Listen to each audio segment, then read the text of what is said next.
I thought, this is just not going to work. This is silly.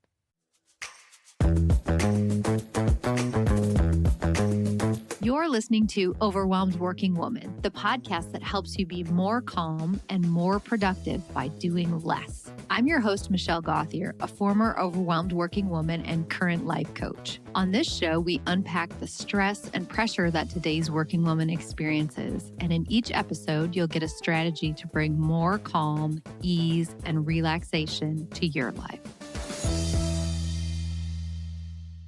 Hi, friend. You might have noticed from that intro sentence that today I'm interviewing Jessie, who just finished my last round of group coaching, who was a skeptic, to say the least, about what we were going to do in group coaching and what she was actually going to learn. She went from feeling really skeptical and hopeless to completing a total life upgrade. She'll talk about a powerful mindset reframe that was focusing on what's in versus out of her control and how that helped her get started on her journey of changing her outlook, why vision boards work, even though she rolled her eyes at them and even says in the interview that she thinks I'm crazy, and how the vision board led her to a dream life in Florida. Such a great story. And then how changing the way you talk to yourself can lift the weight of overwhelm and really build lasting changes and confidence. So listen to Jessie's story and see if you feel inspired. If you are interested in group coaching, I would love to talk to you. Because it's such a small, high-touch group, I always like to connect with everyone individually before they join. So if you are interested, registration opens today, and the first step is to book that quick 15-minute call with me. And on that, we'll make sure that it feels like a good fit, and you can ask any questions so that you can feel really confident about saying yes. Or like Jessie saying, maybe, but I'm going to give it a try. All right, let's dive in and hear what Jessie has to say. Hi, Jessie. Thanks for being on. Thank you for having me. Yeah, I'm so excited to have you. So Jessie has just finished the latest round of group coaching that we did, and I asked her to come on and talk about some of the things that she learned and some of the changes that happened in her life throughout the program. So will you start by telling us, had you ever worked with a life coach before, either in group or one-on-one? I had never worked with a life coach before, group or one-on-one. So this is a new experience for me. Okay. And how did you feel before? Before I'm still shocked that you even asked me to be on the podcast, because I thought that you might hate me after our first meeting, because I still remember you being like, Jessie, what made you want to join? And I remember being so skeptical about joining. I'm actually shocked that I even joined the group, because I thought, this is just not going to work. This is silly. But I ended up joining it, and I tried to think back, like, why did I join it? And I think I was just in a really funky place in my life and mindset that time. And if I could use one word to describe it, I felt overwhelmed. And with your podcast being the Overwhelmed Working Woman, I was like, well, maybe she might get it. And I thought, I'll give it a try. If it works, awesome. If not, then yay, I was right that it was going to be bad. I knew it. I knew this was going to suck. Exactly. So funny. And I absolutely love that you went in thinking this isn't going to work, but there had to be some part of you that was like, maybe it's worth a try. Right. I'm going to try it and do it. Okay. So you said you were kind of in a funk at that time and feeling really overwhelmed. How did that feel to you in particular in your life? Were you overwhelmed with work or personal, or what did your overwhelm feel like? I felt overwhelmed both personally and professionally. I thought I had problems that were unsolvable and too big to even get started. And so I felt at an impasse, like, I guess this is my life now. I'm just going to be stuck. And in the past, I even did cognitive behavioral therapy. I did regular therapy. I'm on anxiety and depression medicine. Like, I was like, what else could I try? So I was almost at my wit's end on what could I do to try something else. And I was like, well, I'll give this a try. I tried all these other things and haven't really had fast improvement. So the feeling was, I hate saying the feeling was overwhelmed, but it was a loss of hope. I just didn't think that, I thought this is where I am right now. And wouldn't have any improvement. Yes. Okay. So thank you so much for sharing that. And I think that's really going to resonate with people who are listening because when the feeling is overwhelmed, it's to me, that just means it's too big. Everything is too Yes. big. The problem feels too big. And you can't just say, okay, I'm going to go solve overwhelm today. It doesn't work that way because it's too big. And you know now from going through the program. But if people are listening and are like, I don't even know how to begin to solve this, the first thing is calling what it is. It's overwhelm. And then noticing that when you think about solving it, it just feels too big. And when it feels too big, you do nothing. You start to just accept and feel hopeless about it, which is such a sad place to be. I know I felt super stuck when it was me thinking, okay, I chose this. I chose this life for myself. I chose this career. I really wanted to have kids. And this is just how it has to feel. But it's not true, is it? It's not true at all. Yes. Yes. Okay, so you were really skeptical in the first meeting. So we have 12 sessions for everybody listening. We have 12 sessions. So on the first one, you were like, I don't know about this. This seems weird. When did you have a moment that you're like, oh, I actually feel kind of better? I think it was, I had my book in front of me, and I think it was lesson 4. Well, yeah, because before that we did some meditating and vision boards, and I was like, this lady is crazy, but I will do everything she said. Because I wanted to have the backup, like I did everything you said and it didn't work. So Yes. that was like, I'm gonna follow what she said and have this as proof. But it happened in lesson 4, which was what is in and out of your control. And I don't know what happened. It like clicked something in my brain. And I just started thinking about so many of the things that were maybe upsetting me in my life were out of my control. And I was starting, like, I could just feel those things falling away from me and weights falling off of me. And that really started kind of the turnaround. So it did take till the 4th lesson for a glimmer of hope to happen. Yes. And when we started, I think after that, we started focusing on our feelings and not our thoughts. And that was also very eye-opening because I remember we had to share, what are your thoughts about your problem? And my problem was about, I can't lose weight. And I remember saying some of my thoughts out loud, and you said back, Jessie, would you talk to your best friend like that? Would you say those things to your best friend? It's like, no, I wouldn't. Why am I saying these to myself? And like fireworks went off. It was just, why am I doing this? Yes. Yes. And so I think those two things you said right there, focusing on what's in versus out of your control and realizing, wow, these things that are out of my control are having a lot of power over me right now. They're Yes. really making me feel overwhelmed. And I think it's important to point out that, like, let's just say you were really stressed out about work and something was out of your control. Nothing changed about your actual work. So it's not like the world around you has to change or you have to change all these huge things in your life. It was a shift in your thinking that really made you Exactly. feel so much better. And same with the shift in your thinking about, why am I talking to myself like this? And it's not like we wake up in the morning and think, you know what, I'm going to be really crappy to myself today. I'm going to really shame myself. But it just becomes a pattern, an unconscious pattern. And until we take the time to investigate it and work on it, it just stays with us.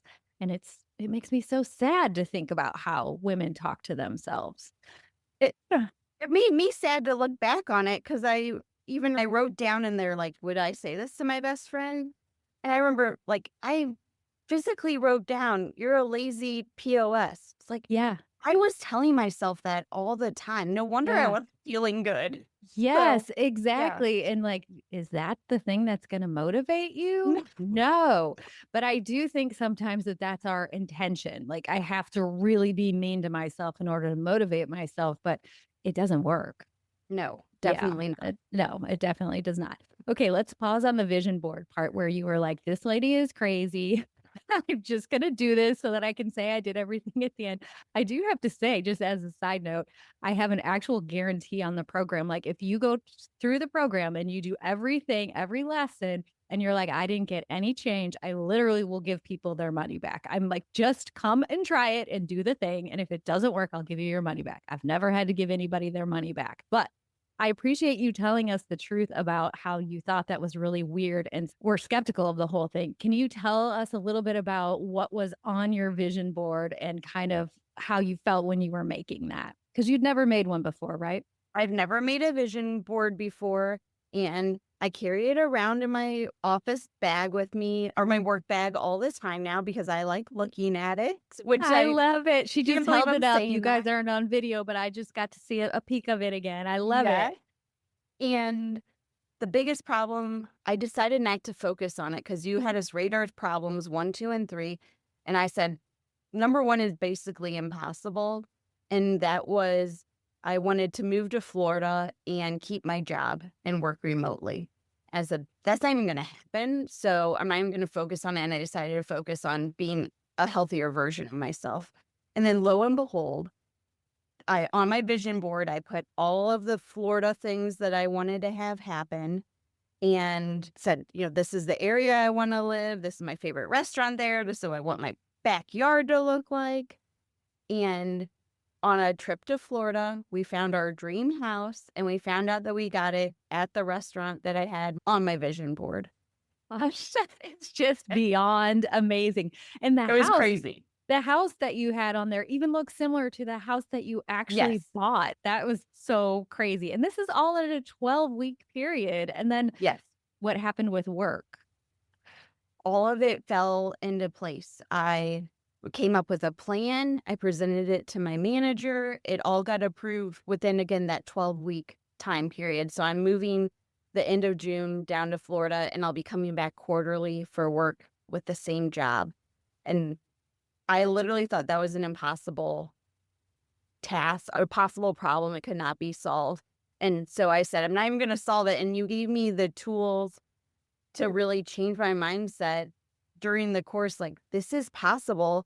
And I have goosebumps right now. I feel so corny saying that, but like, I envisioned it and made it happen. And I really think it happened because of the change in my thoughts and mindset on it. Yes, absolutely. I think that's definitely true. And it's so cool that even though that was kind of you put that as a side thing to work on, the Yes. tools that you were learning and just the way you started looking at and thinking about your life. Like, for example, it was in your control to ask if you could work remotely. It wasn't in your control to decide if that was going to happen or not. So I just think Right. that's so awesome that, as an added side bonus, you've got the house in Florida and you get to keep your job. That's just amazing. So even though you were skeptical, you stuck with it. So And I even have one more funny thing about the vision board. Another thing I put on there was a picture of me and my husband. We don't have kids. We have 10 nieces and nephews. And I put a picture of us out to dinner with our 3 oldest nephews and niece. And that was like my favorite dinner. They asked me to dinner to teach them about etiquette, which I think it's cute and I love etiquette. And so I thought that was a one and done thing. And then at Easter, they asked me to do it again. So we're doing it again in a couple weeks. And I was like, I'm such a believer in the vision board. I was like, I put that out there. I didn't ask them about it. They came to me. And I just think that I am sending out different vibes to the world that I am like a happier person. And I think that is helping me in my work and personal life.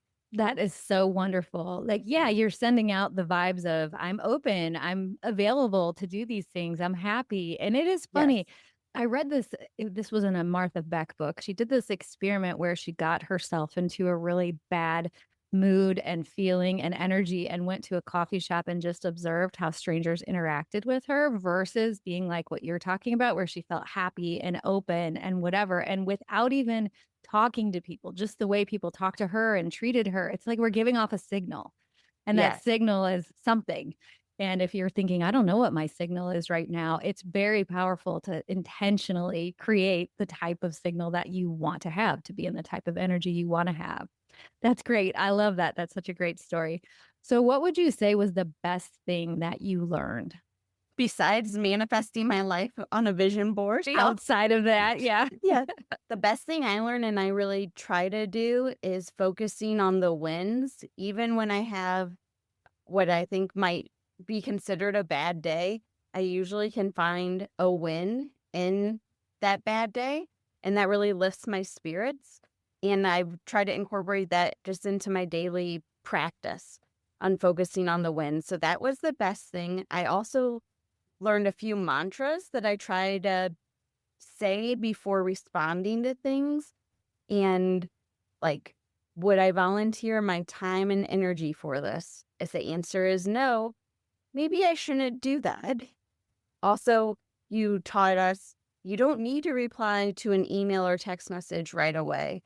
And if I do feel the need that I have to reply right away, I can always say, thank you, let me think about it. Because that was something I was overcommitting my time to things by always saying yes. And now I'm trying to take a pause and really focusing on, does this fit what I want to accomplish with my life? Yes, that's perfect. And why do you think you used to say yes right away? People pleaser, number one. Although Okay. some other girls in our group also fit that description. Yes, yes. We were all people pleasing, and I just said yes to everything. And now I really try not to. And it's funny that you say that. My manager even commented on me, and she goes, "Good for you for saying no to this. I'm so proud of you." Here I was, my thoughts, she's going to hate me for saying no. And the exact opposite happened. Like, I'm so proud of you for saying no to this. And you explained that it just doesn't fit with your time right now. And good for you. And we even had a better relationship after that That's happened. awesome. So, Yes, I feel like there's a certain level of trust with someone who you know isn't a people pleaser because when they tell you yes, you know they mean it. When they tell you no, they know you know that they're coming from a place where they investigate it, they thought about what they want their answer to be, and then they tell you. And that just feels good as the receiver, too. I think we always have this thought that if I say no, they're going to be upset, mad, think I'm not responsible enough, not a team player, all these thoughts that we have about ourselves. right. That's great. Great. So before you learned how to take that pause, but before you could actually start saying no, you had to investigate the people pleasing, which is, of course, one of our lessons in there as well. Yes. Okay, great. And what was your favorite thing about the coaching? Well, I really enjoyed the group aspect of the coaching. I thought I was the only crazy person. And I thought I was the only one having these thoughts. I'm overwhelmed. I can't get started with anything. Like sometimes I would just come to work and sit here. I couldn't physically get started on doing anything. Well, it turns out that happened to everyone in our group. And Yeah. I didn't realize that I needed the empathetic emotions coming towards me as much as going away from me. I didn't realize how badly I needed that. And Yeah. to not feel alone in my thoughts. Yeah. And I really thought I was the only person struggling with this. And then to find out everyone was struggling with pretty similar issues. Again, I keep talking about this weight being lifted off of me, but it made me feel so much better to not be alone. Yes. Yes. Oh, that's so awesome. And one of the things that at the end of coaching, I do a survey and I ask people, kind of what happened and what other people they admire in the group. And something that I noticed in all the responses is each member said, oh, so and so reached out to me individually to encourage me when I was having a bad day. So everybody kind of starts to look out for the other ones as well. So you're getting all this great empathy and feedback and you're giving it. And there's just something about knowing that you're not alone that is so Right. freeing. Then you can be vulnerable. Then you can ask for encouragement. I've seen you do that where you're like, okay, guys, I need you to give me some good feedback on this. I'm having a hard day or whatever it is. And I think that's so awesome. A safe space was created, and I felt safe to share my personal issues with that group and receive the encouragement. And it was nice that everyone wasn't just giving advice. It was, we hear you. We know what you're going through. It's okay to feel that way. It's not okay to have those negative thoughts. It's okay to feel that way. And that was very comforting to me. Yes, yes, agreed. So overall, how would you say your life is different from 12 weeks ago? I would say overall, I'm really trying to focus on consistency instead of perfection. Hmm? And that is very helpful to me. I would say my negative self-talk has drastically decreased, which I think makes me a lot happier of a person. And I really try to look for the wins, even in tough situations. Now that the group is over, do you see yourself being able to continue in those practices? Yes, I do see myself continuing in these practices, even though our 12 weeks has ended, because one, I still work with those 6 other ladies, so that's super helpful that I feel like I have this embedded support system now, and now that I see how my life and attitude has changed, it's motivation to not go back to the way it was. Yes, yes. And just like we have bad habits, when we develop good ones, they just become habits too. One of my clients just said to me this week, I was in a really stressful situation, but I just didn't get stressed out and I just turned it into a positive and I handled it. She said, I don't know how that happened. I was like, well, because you practiced a whole bunch. And then now, where it used to be that, you'd feel overwhelmed and not do your job or whatever it was, now it just automatically switches to the more positive path. So I think that's the great thing too, that the skills can keep on going. And anytime you need like a brush up or a touch up, you can reach out to your group members. You can listen to the podcast. You can read a self help book. Like there's so much available once you start opening your eyes to this world. Yes, and I love that you gave us a physical notebook or workbook to go through because I leave it on my desk and it does help me. I wrote in the margins all sorts of helpful tips, and so just looking at those has helped me along the way too. Yeah, yeah, that's awesome. Great. Okay, I'm going to switch to ask you the 2 questions that I always ask everyone on the podcast. But before I do, is there anything else that I didn't ask you about coaching or anything you want to say? I would just encourage anyone who is doubtful about group coaching or coaching in general to give it a chance and actually go through with the exercises, even if they may seem silly to you, because as Michelle mentioned, no one has come out of it not having a positive experience. So even if you go in with a bad mindset, I really think that Michelle and her program will switch that mindset for you and make your life all the better for it. Oh, thank you. I appreciate that. And I'm really appreciative of you being so honest that you were like, this is crazy. She's crazy. This is silly. That's helpful. It really Yeah. is helpful because I think we always have a little bit of doubt about something, especially when it's weird, like a vision When you were board. asking me, like, what did I smell on my ideal day? I was like, this lady is on some other drug. Maybe I need to be on it. Like she seems suspiciously happy though, so maybe. But I wrote down the smell. Well, when you get to Florida and you get to your new house and that smells in there, you could be I like, smell that okay, beach. I'm happy. yeah, So, that's right. That is a very specific smell. Like that yes. salty, there's just something I can totally conjure it up. All right. And here are the 2 questions that I ask everyone who comes on the podcast. Number 1, what's something that you can do to make yourself feel less overwhelmed? I try my very best to not think about work when I'm not at work.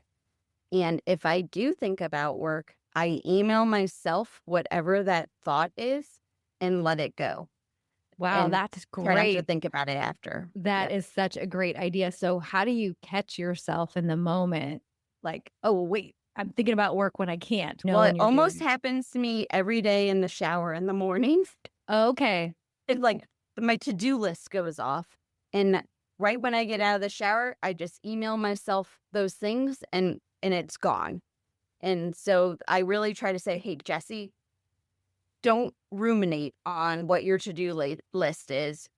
Put it out there so you can work on it later, but you don't need to think about it right now when you're getting ready. That's such a good tip because if you just had it in your mind in the shower, all the way getting ready, driving to work, all that stuff, you're not doing anything. You're just wasting Right. your brain time on something. Yes. Yes. One of my clients just told me the other day that she takes her phone in the shower in case she has to like answer a text or send herself an email. I was like, please stop doing that. So when you Don't said do in the that. shower, I was like, please tell me you also don't have your phone in the shower. I'm glad to hear yours is sitting to the Yeah. side. Nothing is so urgent that it needs to be answered in the shower. I don't No, think. I agree Oh with my you. gosh. And then what's something you consistently do to save time or do less? I started this during our group coaching session. I started to pay for a meal planning service, and it sends me a weekly calendar with healthy meals and the recipes. And it also comes with a pre-formed grocery list that I can also edit, like if I already have something in the fridge. It literally saves me at minimum 4 hours every week. And be before I was spending so much time researching recipes, making my grocery list. Now it's all done for me, and I'm much happier. That's amazing. Should we share the name? Is there like a particular service you would It recommend? is called the Bean Collective. Okay, the Bean Yep. Collective. I will put that in the show notes in case anybody Okay. wants to take a look at Great. that. That's a great thing to share. You know, you mentioned that your number one goal was to become a healthier version of yourself. And we talked a lot about the mental part of becoming a healthier version of yourself. But we didn't really talk about your results on this front of like eating healthier. I remember you did a challenge, like a nutrition challenge. Do you want to talk about that a little bit? Yes, I that was through the Bean Collective. I did a 28-day challenge where we had educational components, and also you followed this eating program. I'm actually doing a 10-week challenge with them coming up because I found it so helpful. I need to be on a plan, I found out, Yeah. to lose weight. And so this has been very helpful to me because I don't need to track anything. I'm not good at that. I just follow what they put in front of me, and I don't have to do any other additional mental legwork for it. That is great. Oh my gosh. So Yeah. you get the email, you eat, you don't have to track it. You just eat what you make, and then that's it. Yes. How do you feel? I do feel a lot better because there's been a gap between the two programs, and I don't think it was made a habit after just those 28 days. So I Yeah. fell off of it. And now that I'm back on doing the meal planning, I feel so much better, a lot more energy, sleeping better. And I think that my mantra from the goal of getting healthier, I have severe plantar fasciitis. So Mhm. I really love walking, but it is super painful for me right now. I'm working super hard through a chiropractor, podiatrist, stretching to get that better. But I keep reminding myself, you're working towards it. Don't be hard on yourself. Like, hey, you can't exercise right now. Focus on healthy eating. And don't be hard on yourself. Your foot will get better eventually, and then you can get back on track with the exercising. I love that. That's so great. It's a perfect example of what's in your control. You're doing all Yes. the things that are in your control. You're seeing the right people. You're making the healthy foods. You're trying to move towards it. And your plantar fasciitis healing is out of your control. And hopefully it's happening, but you're doing everything you can do to get it that way. So that's a great example. I love that. And I love that you came to know about yourself that you do better on a program and that you don't really like to track stuff every day. And that is so important too, to be like, I don't care what worked for somebody else. I have to think about me and know me and do what feels best to me. That's right. And that made me really close with another girl in our group. She also dislikes tracking things. We were laughing about family members who would try to, in their way, encourage us to track things. And we talked about that in the group coaching, saying, hey, let them have their advice, but I don't need to accept it. And so Yes, that was also very exactly. helpful. Yes. Let them was a big phrase we used a lot in our coaching, which is great. Actually, my girlfriends and I say that to each other now. No, that's so great. I love Yeah, it. I love it. And your award from group coaching was the Queen of Wins. that's right. Yeah, because Jessie was the one who we go around and say wins every time to get ourselves in the mindset of noticing the good in our life. And she would be like, just a second, let me get out my list. And she'd have this whole giant list of wins. And in doing so, inspired everybody else in the group to really focus on their wins and start writing them down during the week. Because a lot of times people would say, I know I had some, but I can't remember. And Jessie'd be like, let me get out my 17 item list of all the great things that happened to me this week. So you were very inspiring, and it was so great to have you in the group. It makes a big difference. Thank you. I saw a change not only in myself, but also the 6 other women in the group, and everyone's change in mindset. I don't want to say everyone had a negative mindset, but I do think that everyone came out more positive than they were to begin with. And Yeah, it was easy to absolutely. see that. Yes. Supposedly, I don't remember where I read this, but supposedly like 90 something percent of the thoughts in our head are by default negative. So it's most likely that unless you've worked on it, you have a negative mindset. But once you've gone through it, then you have your little tribe, your posse of people who have done the same thing. Then you guys can have your secret positive club at work. Oh my gosh. Well, thank you so much for being on. It was great to see you, and it was so great having you in the group. And I appreciate you sharing your experience with the audience. Thank you. Thank you for having me. I was honored to be asked. That's a wrap for today. I hope you enjoyed hearing Jessie's story. I know I did, and I absolutely love that she was able to change her life by changing the way that she was thinking about things and taking new actions. If you're feeling a nudge or this is appealing to you, the first step is to set up a call with me, a quick 15-minute call. I like to have a call with everyone before group coaching so that we can make sure that it's a great fit and that you can ask any questions before you commit and say yes to joining.